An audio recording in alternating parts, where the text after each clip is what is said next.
A Holocaust Days of Remembrance ceremony was recently held on Camp Zama to commemorate the victims and survivors of the Holocaust. The event was hosted by the 441st Military Intelligence Battalion.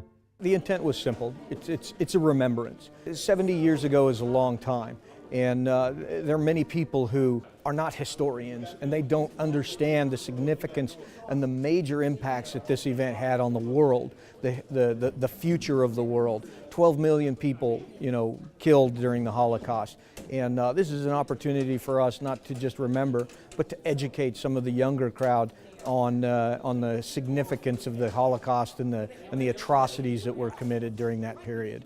A video featuring the history of the Holocaust began the event, which included interviews of survivors who shared their experiences during the Holocaust.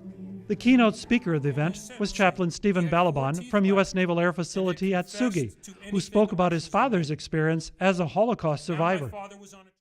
After the Germans invaded Russia, all of the prisoners were released from the camp and sent to the city of Tashkent as slaves.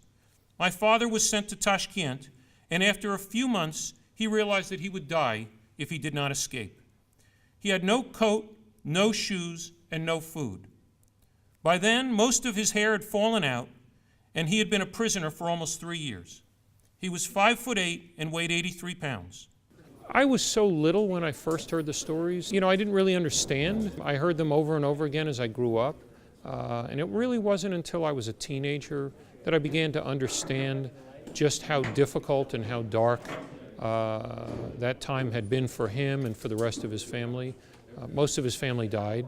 But it also made me realize how fortunate I was and how lucky that he had made it and that he came to America, and that it gave me and my sister a chance for a much better life, and it allowed us to be part of a country that made life better for people around the world.